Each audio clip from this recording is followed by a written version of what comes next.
A people without the knowledge of their past history, origin, and culture is like a tree without roots. The beauty of the world lies in the diversity of its people. Yes, it's all about culture, which is culture opens the sense of beauty. Before we proceed, allow me to introduce myself. My name is Joshua Biri Poriol, and this day we will be talking about what is culture.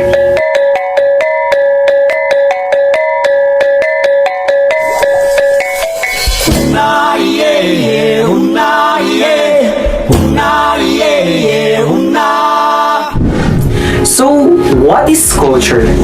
According to Thomas Wolfe, culture is the arts elevated to set of beliefs, and it is stated that culture can be defined as all the ways of life, including the arts, the belief, and institution of a population that are passed down from generation to generation.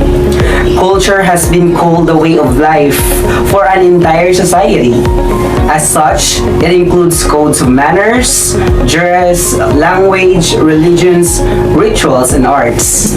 For you to know, cultural differences should not separate us from each other, but rather, cultural diversity brings a collective strength that can benefit all the humanity.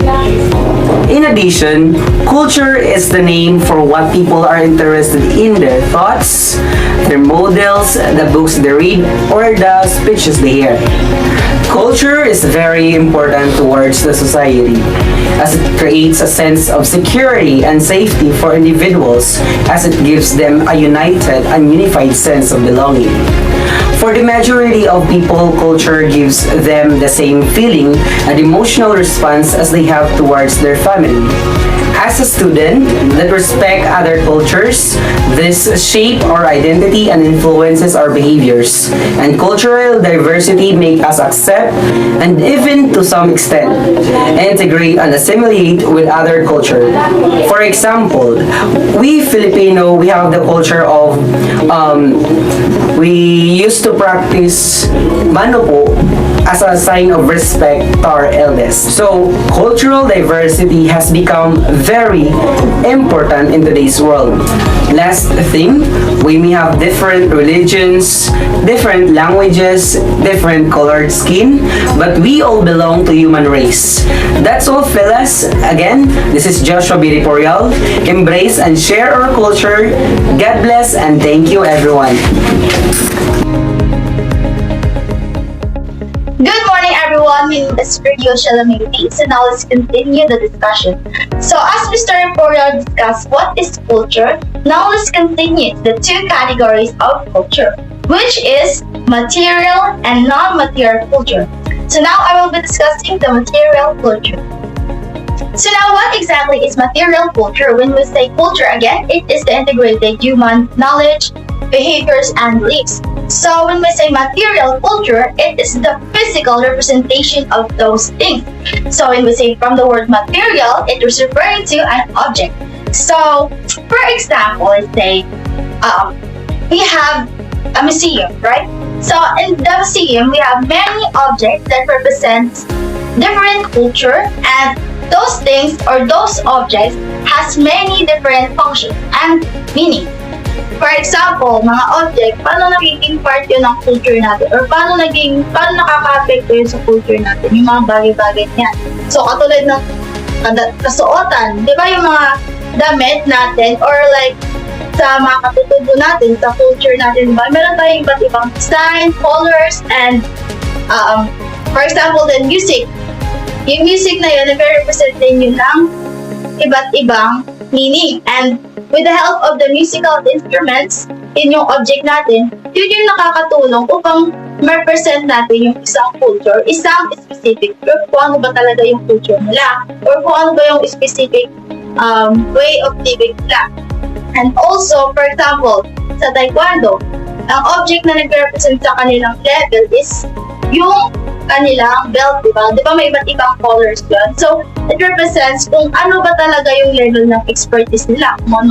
Kung saan ka na ba, beginner, or you are for competition na gano'n. So, meron din tayong crown. Pag crown naman, yun yung yung object na yun, it represents hierarchy, di ba? Parang ikaw yung nakakataas, you are king, you are queen, di ba? Kunyari sa United Kingdom na, di ba? Meron tayong king and queen on. So, yun yung nag-represent ng social status nila. Kasi yung object, it became a medium that which made people being identified, or it symbolizes them, especially on their social status or their social objectives. So, yung mga ganun, yun yung nag-represent sa kanila. Kaya yung object, it also, or material, it also represents the power, their power. So, yun lang yung tungkol sa object. So, meaning to say, pag sinabi natin material culture, nag-represent pa siya sa mga bagay na nag-represent sa isang specific group or culture or society. So that's also, ang mga material cultures is represented by the next report. So that's all for my, thank you. Thank you, Miss Ryu. So, before I start my discussion, let me introduce myself. I am Jinjin P. Cosella. So today, I'll be discussing the non-material culture. Ano nga ba ang non-material cultures? Ang non-material cultures refers to the non-physical ideas that people have about their cultures, including beliefs, values, rules, norms, morals, language, organization, and institution. For instance, the non-material culture's concept of religion consists of beliefs or a set of ideas about God, worship, norms, and ethics. These beliefs determine how the culture responds to each religious topics. Several processes that a culture uses to shape its members' thoughts, feelings, and behaviors. Diba? Mas deep na itong non-material cultures. Kung baga, hindi natin siya nakikita talaga. Diba? Instead, nasa utak natin siya or nasa sarili natin siya mismo. Just like yung mga beliefs, yung values na alam natin, and then yung languages na ipinamana sa atin ng ating bawat generation, which is an example of non-material cultures. Examples of non-material cultures include languages and words, dress codes, etiquette, rituals, business and social transactions, religions, laws, punishment, and values. Non-material cultures does not include any physical object or artifacts.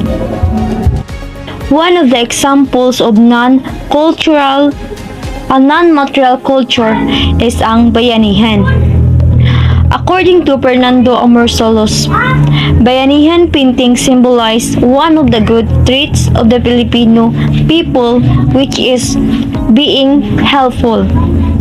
Although bayanihan can manifest itself in many forms, it is probably most clearly and impressively displayed in the old tradition of neighbors helping a relocating family by getting enough volunteers to carry the whole house and literally moving it to its new location. In present time, bayanihan is referred to as the unity of Filipinos in order to address and resolve the issues and concerns of the society. That's all for my report. One of the various ways of cultural change are enculturation. So, enculturation is a process of learning from infancy or birth the components of life in one's culture. So, when we say enculturation, it's simply put on how we attain our cultural values and understand the norms of our culture. It is an important process because if we want to be a successful member of society, we need to understand cultural ethics. Way back when we were a child, as soon as we born, we begin to acquire culture around us, with or without influence, because we live in a country which we can easily adapt many things. We first enculturated at home through the influence of our parents and people around us. So as we grow, the enculturation process involves other individuals, includes friends, teachers, people living in society. We learn about the culture we live in. Through enculturation, we learn that behavior, values, language, morals are acceptable in our society. We learn by observing other members of our society, including our parents, friends, teachers, because enculturation provides a means for us to become functional member of our society. I am Angel Aika versus Cyrus. I am the next reporter, and my topic is all about enculturation. So, what is enculturation? Enculturation refers to the mythological process in which the gospel is rooted in a particular culture and the latter is transformed by its introduction to Christianity. It is according to Omerin View in 1992. So para sa ako, an enculturation is influence of culture sila to religion. It means na an enculturation na refers sa process by which a particular church expresses its faith and life in and through the culture. So from this expression, it includes mutual enrichment. On the one hand, culture receives a new dimension, and on the other hand, fresh ways of understanding and living the Christian faith are opened up. Next is, according to Pope John Paul II, enculturation is the intimate transformation of authentic cultural values through their integration in Christianity and the insertion of Christianity in the various human cultures. So this means that an enculturation is characterized by a dual movement, a dialogical movement towards cultures via the incarnation of the gospel and the transmission of its values, and movement towards the church that involves the incorporation of values that come from the cultures the latter encounters. So therefore, a fruitful cross-fertilization can follow. And then, in other words, enculturation raises two related problems. It is the evangelization of cultures and the cultural understanding of the gospel. Next is, this movement that led Pope John Paul II in 1982 said that the sentences between culture and faith is not only a requirement of culture but also faith. Faith that does not become culture is not fully accepted nor entirely reflected upon or faithfully experienced. So this means that enculturation is not an action but a process that unfolds over time, one that is active and based on mutual recognition and dialogue, a critical mind and insight, faithfulness and conversion, transformation and growth, renewal and innovation. So, enculturation is a two-way process, and that is the evangelization of cultures and the cultural understanding of the gospel, or in other words, it roots the gospel in a culture and introduces that transformed culture to Christianity. So, for example, to root the gospel in the African culture is to initiate two events. The first event is to transform the African culture of oppressing women into a culture where men and women are treated as human persons equal in dignity, rights, and privilege. The second event is to develop the African culture's latent potential towards the human development of the woman, created like her male counterpart in the image and likeness of God. So the other aspect is to introduce the woman and her transformed culture to Christianity. So for example, by allowing the woman a meaningful place among the agents of enculturation. So An enculturation, in short, it is a dynamic relation between the Christian message and diverse cultures, an insertion of the Christian life into a culture, an ongoing process of reciprocal and critical interpretation and assimilation between them. So, if we really want to understand what is at stake in the process called enculturation, we must first clarify the relationship between faith and culture and see how the Christian faith spreads around the world when it comes into contact with all cultures. So if we really want to understand enculturation, we must first ask ourselves what culture means. So to conclude, as John Paul II says, the goal of enculturation is to bring the power of the gospel to the very heart of the culture and make faith a living expression. That's all. I hope you understand and thank you. So next is acculturation. Acculturation is another big term. It is the cultural modification of an individual, group, or people by adapting to or borrowing traits from another culture. So ang acculturation is all about the culture that adapted to another place. So ang acculturation happens to many people, and there is nothing wrong with that. It's always good to adapt to a new cultures once you have moved into it, just as long as you do not forget your own culture. And the wonderful things about it, for example, in the Philippines, is the way that earlier Chinese migrants and their descendants have adapted some of our cultures. I have heard that the Chinese don't really wear black clothing during funerals, but now they do. They said it's something they adapt from the Filipinos, since it does represents more how family member feels with mourning for a loved one. Some of them actually like Filipino dishes. The example is sinigang. Is also explained as the merging of cultures as a result of prologue contract. Immigrants to the United States of America become acculturated to American life. Refugees and indigenous people likewise adapt to the culture of the dominant majority. So mauni ang resulta tungod sa kadugay is na-adapt na ang culture sa isa ka lugar. So mao na ang giingon diha na immigrants to the United States of America acculturated to American life. Kabantay ka mo ka ng mga citizen na Filipino sa Amerika. Dili na sila mga citizens kung dili sila nagdugay ng pila ka years. So based on my research is 5 years daw before mga citizen sa Amerika. Good morning, everyone. My name is Janelle K.R. Habay, and I'm going to discuss the continuation of our report, which is all about cultural relativism. So first, before we tackle or discuss what cultural relativism is, we must know first what is relativism. So what is relativism?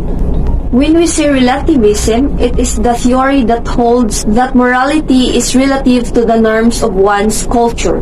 That is, whether an action is right or wrong depends on the moral norms of the society in which it is practiced. The same action may be morally right in one society, but morally wrong in another.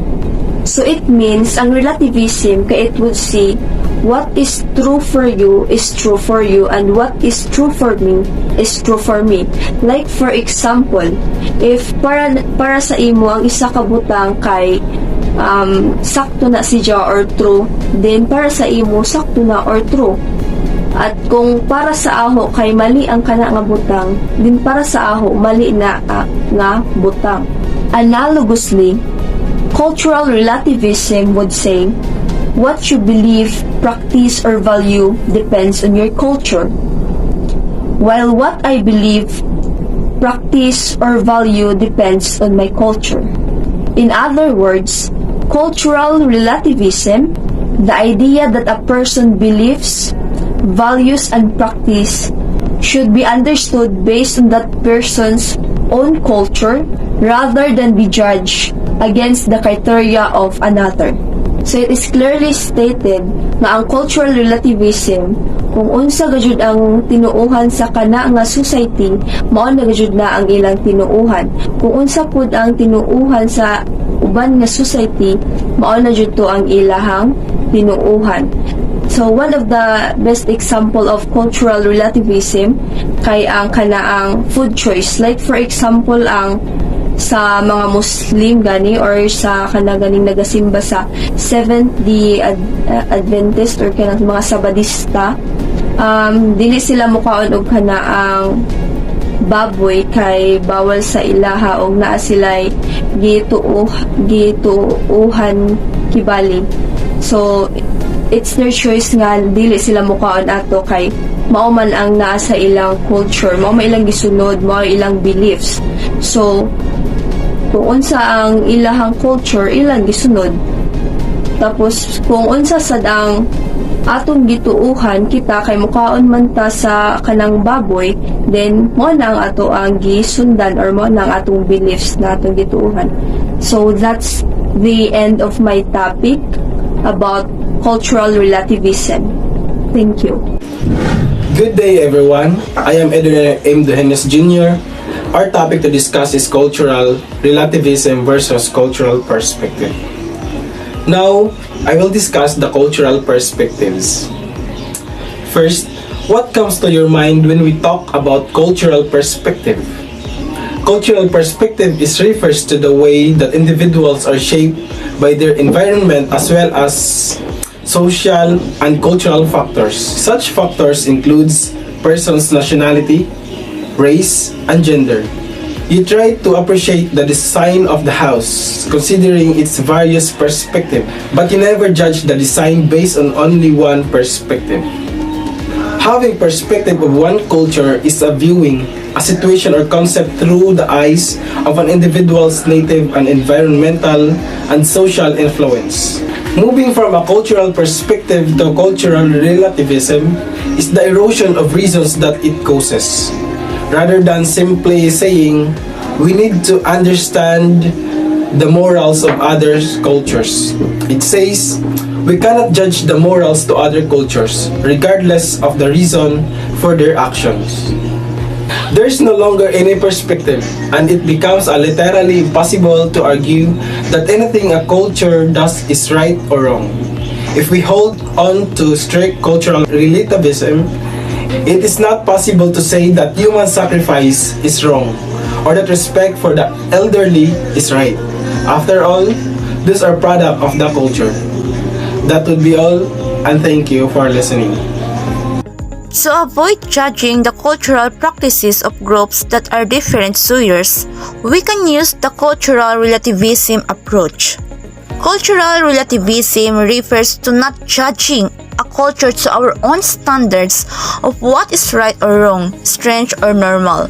Instead, we should try to understand cultural practices of other groups in its own cultural context. When we say cultural relativism, it means that we need to relate our culture to other culture. For example, instead of thinking fried crickets are disgusting, one should instead ask, why do some cultures eat fried insect?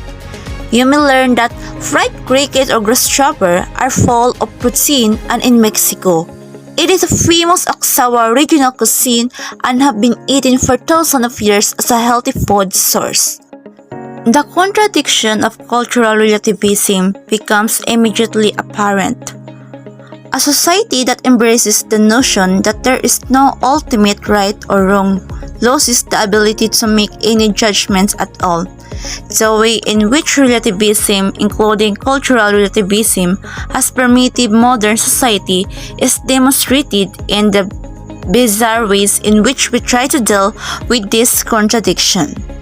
Relativism in general breakdowns when examined from a purely logical perspective. The basic premise is that truth is relative. If every truth statement is valid, then the statement some truths are absolute must be valid.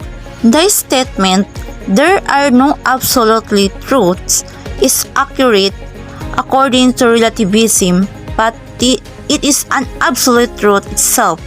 This contradicts the very concept of relativism, meaning that absolute relativism is self-contradictory and impossible.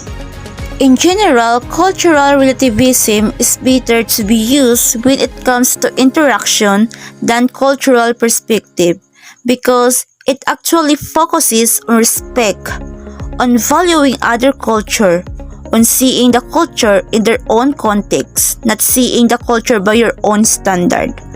Always remember, when we are speaking of cultural perspective, it actually judging one culture using your own standard. But when we speaking cultural relativism, it's actually judging culture with their own standard. Good day everyone, I am Jeran Scolansi and the topic I will tackle today is the strength of the Filipino character. But before we proceed to that, let us move first to the overview of this topic. A moral recovery program, Building a People, Building a Nation.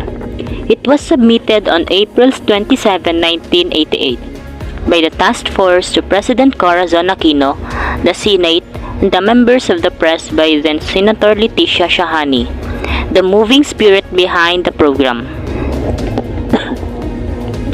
It talks about the strengths and weaknesses of the Filipino character. It aims to strengthen Filipino positive traits and change the negative ones. As to what we can observe, the Filipino nation at present is on the verge of a crisis. We can say we Filipinos generally have a considerable number of strengths, but these strong points are also the root of our weaknesses. Filipinos are generally happy and are full of humor. In fact, we are regarded as one of the happiest people in the world. We laugh at our problems, we laugh at our mistakes, and we laugh at our undertakings. Even in the hardest of times, we still do not fail to wear a smile. It can be a negative trait at times, but in general, it is our advantage towards other culture. So the first is the pakikipagkapwa-tao. Pakikipagkapwa-tao or regard for others. Filipinos are open to others and feel one with others. We regard others with dignity and respect and deal with them as fellow human beings. Pakikipagkapwa-tao is manifested in a basic sense of justice and fairness. And in concern for others, it is demonstrated in the Filipinos' ability to empathize with others. In helpfulness and generosity in times of need or pakikiramay, in the practice of bayanihan or mutual assistance, and in the famous Filipino hospitality. Filipinos possess a sensitivity to people's feelings or pakiramdam, pagtitiwala or trust, and the sense of gratitude or utang na loob. Because of pakikipagkapwa-tao, Filipinos are very sensitive to the quality of interpersonal relationships and are very dependent on them. If our relationships are very satisfactory, we are happy and secure. Pakikipagkapwa-tao results in camaraderie and the feeling of closeness to one another. It helps promote unity as well, a sense of social justice. The second one is the family orientation. Filipinos possess a genuine and deep love for the family, which includes not simply the spouses and children, parents and siblings, but also grandparents, aunts, uncles, cousins, godparents, and other ceremonial relatives. To the Filipino, one's family is the source of personal identity, the source of emotional and material support, and the person's main commitment and responsibility. Concern for family is manifested in the honor and respect given to parents and elders, in the care given to children, the generosity towards kin in need, and in the great sacrifices one endures for the welfare of the family. This sense of family results in a feeling of belonging or rootedness, in a basic sense of security. The third one is the flexibility adaptability, and creativity. Filipinos have a great capacity to adjust and to adapt to circumstances and to the surrounding environment, both physical and social. Unplanned or unanticipated events are never overly disturbing or disorienting as the flexible Filipino adjusts to whatever happens. We possess a tolerance for ambiguity that enables us to remain unfazed by uncertainty or lack of information. We are creative, resourceful, adept at learning, and able to improvise and make use of whatever is at hand in order to create and produce. This quality of the Filipino is manifested in the ability to adapt to life in any part of the world, in the ability to make new things out of scrap, and to keep old machines running, and of course, in the creative talent manifested in the cultural sphere. It is seen likewise in the ability to accept change. The result is productivity, innovation, entrepreneurship, equanimity, and survival. The next one is hard work and industry. Filipinos have the capacity for hard work, given proper conditions, the desire to raise one's standard of living, and to possess the essentials of a decent life for one's family. Combined with the right opportunities and incentives, stimulate the Filipino to work very hard. This is manifested most noticeably in a willingness to take risks with jobs abroad and to work there at 2 or 3 jobs. The result is productivity and entrepreneurship for some, and survival despite poverty for others. Let's now move on to the next one, which is the joy and humor. Filipinos have a cheerful and fun-loving approach to life and its ups and downs. There is a pleasant disposition, a sense of humor, and a propensity for happiness that contribute not only to the Filipino charm, but to the indomitability of the Filipino spirit. Laughing at ourselves and our trouble is an important coping mechanism, often playful, sometimes cynical, sometimes disrespectful. We laugh at those we love and at those we hate, and make jokes about our fortune, good and bad.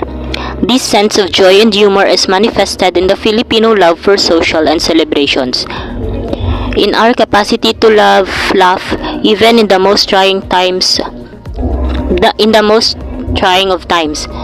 and in the appeal of political satire.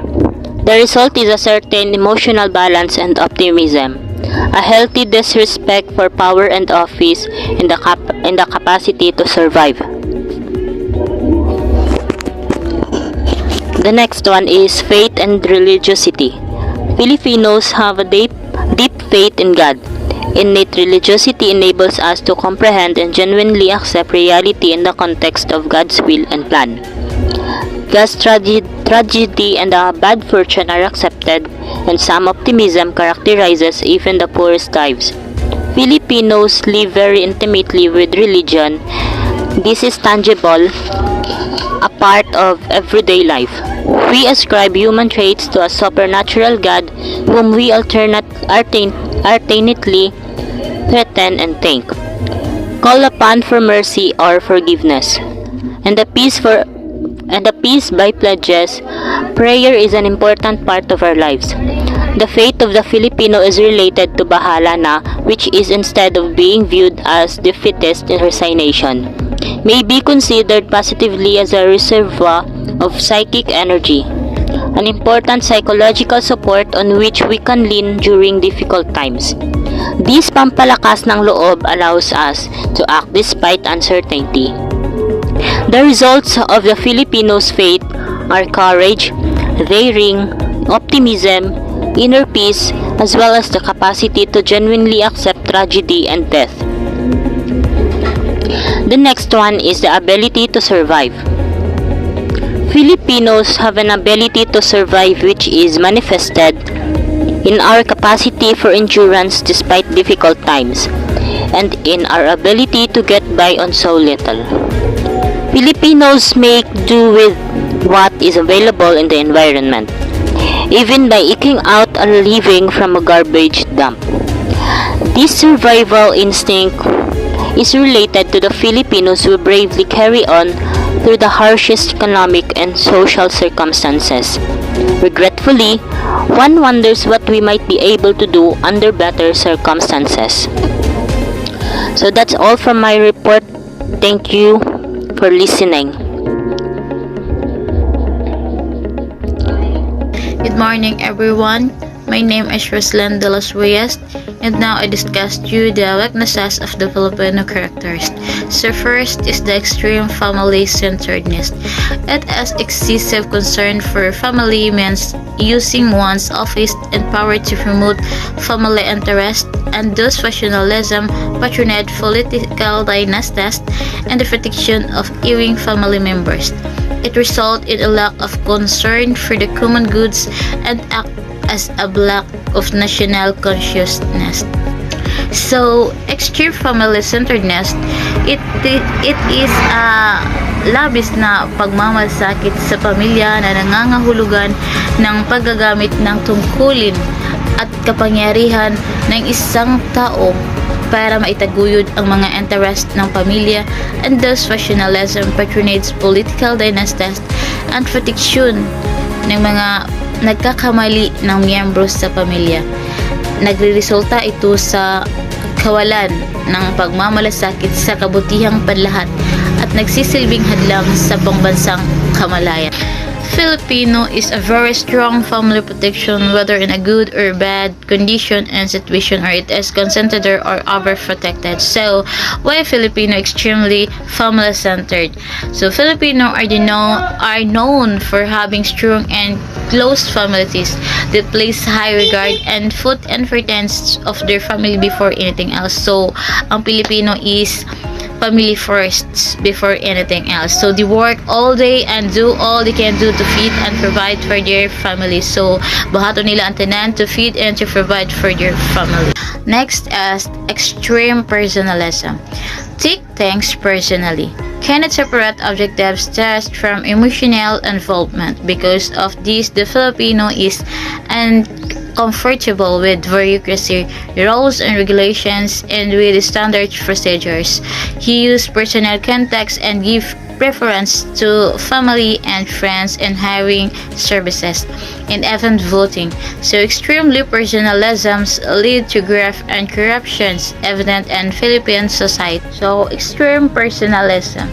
Take things personal, hindi maaaring paghihiwalayin ang mga layunin na gawain mula sa emosyonal na paglahok. So, because of this, the Filipino is uncomfortable o dili sila komportable sa mga rules and regulations na o mga pamalaod o sa karaniwang pamaagi. So, he used personal contacts. So, ilang gigamit ang mga personal contacts at nagbibigay kagustuhan sa pamilya and friends and hiring services at kahit sa pagboto. Ilang gigamit ang mga personal contacts para mahatag nila ang mga kagustuhan sa ilang pamilya and friends and hiring services o kahit nasa pagboto. So, extreme personalism leads to graft and corruptions evident in Philippine society. So, ang sobrang personalismo ay humahantong sa graft and corruption na makikita sa lipunang Pilipino.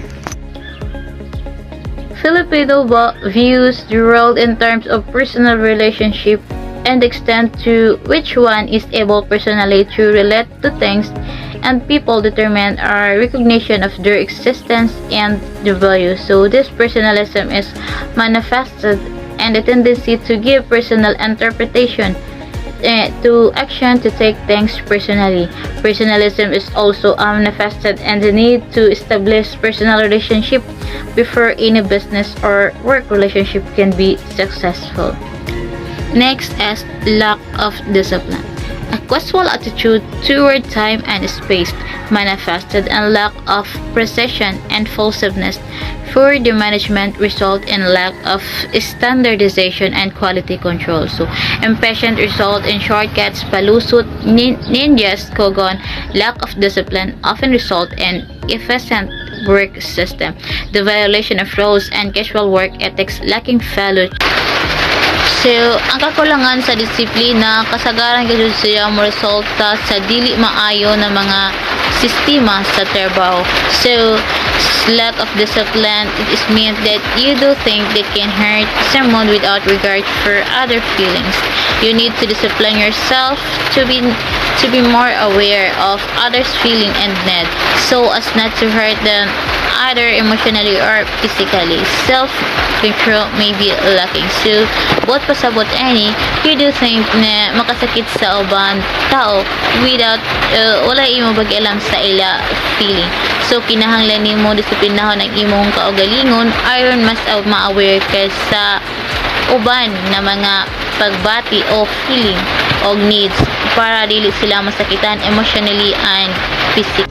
Next is passive and lack of initiative. Waiting to be told what to do, reliance on other complacency, lack of a sense of urgency. There is a high tolerance for efficiency, for services, and even violation of one's basic rights. Too patient and matiisin. Too is resigned for this fate. The Filipino is easily oppressed and exploited. So, ang Pilipino magpaabot ra na pagsabihan kung unsay dapat niyang gawin. So, reliance in other complacency, kulang of a sense of urgency, na ay mataas na pagpaubaya sa kawalan ng kakayahan at mahinang serbisyo and even violations of one basic rights. Arang ra ka patient o matiisin ang Pilipino o dali ra masuk. Filipinos are generally passive and lacking in initiative.